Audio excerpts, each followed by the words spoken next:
Alex Salmond. Well, Mr. Presiding Officer, thank you for your best wishes, and if I could in turn to the party leaders who've spoken. Firstly, Annabel Goldie, can I thank you for your congratulations. People in the Chamber won't know that I toasted Annabel recently at the Scouts and Guides Burn Supper in the great city of Glasgow, and such was the excellence of your reply to the Toast to the Lassies, Annabel, that night. I was sorely tempted to vote for you today. Tempted, Annabel, but not seduced. You mentioned my wife Moira, my wee sister Gail. It's a good job my big sister's not here, Annabel. Are here today, and I thank them, of course, and my family for the support. But my dad's here as well today. My father has never seen me in a parliamentary chamber because he always refused to set foot in the Palace of Westminster. Some people say I should have heeded his advice. But I thank my family for the support today. Can I thank Nicol Stephen? A typically gracious speech, Nicol. Thank you for your congratulations. I was listening earlier when you listed all the policies in which the Liberal Democrats believe. I'm not sure that the government can afford all of your manifesto commitments, but we'll certainly try our best. And lastly, can I turn to Jack McConnell to thank him for his good wishes. Jack McConnell said once that the job of a First Minister was to leave Scotland better than they found it. And I think in terms in particular of the ban on smoking, and also in terms of the campaign against sectarianism in society, I think Jack McConnell has certainly done that. I applaud your efforts in these directions. I hope to continue efforts in that direction. And I wish you and Bridget every good wish for the future. Thank you very much. Presiding Officer, the Parliament, as we should remember, is created by the people of Scotland. Created in a referendum. It's bigger than any of its members. It's bigger than any party.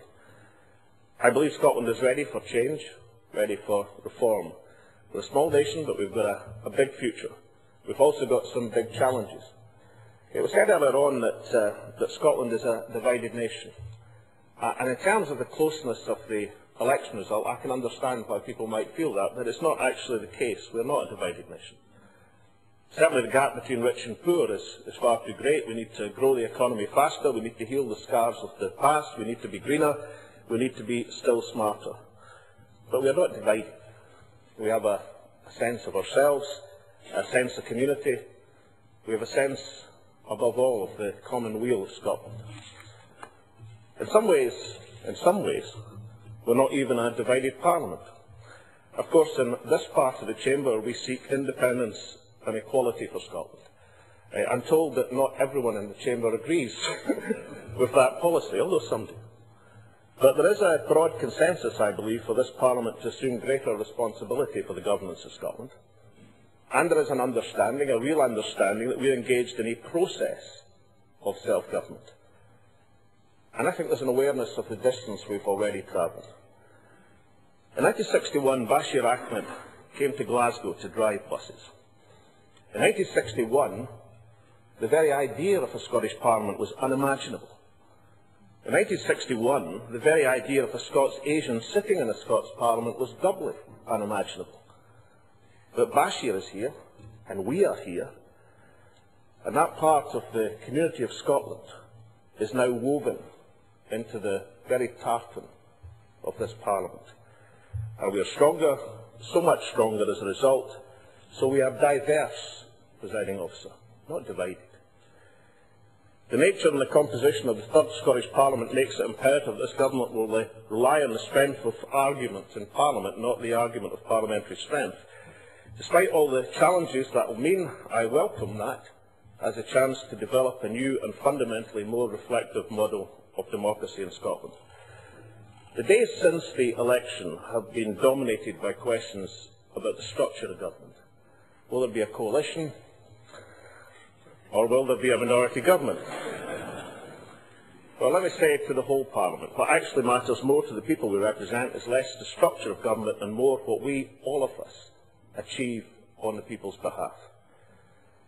Presiding Officer, all of us in this Parliament have a responsibility to conduct ourselves in a way which respects the Parliament the people have chosen to elect. That will take patience, maturity, it will take leadership on all sides of the chamber. My pledge to Parliament today is any Scottish Government led by me will respect and include this Parliament in governance of Scotland over the next 4 years. In this century, there are limits to what governments can achieve. The one thing any government I lead will never lack is ambition for Scotland. Today, I commit myself to leadership wholly and exclusively in the Scottish national interest. We will appeal for support, policy by policy, across this chamber. That is the Parliament the people of Scotland have elected, and that is the government that I will be proud to lead.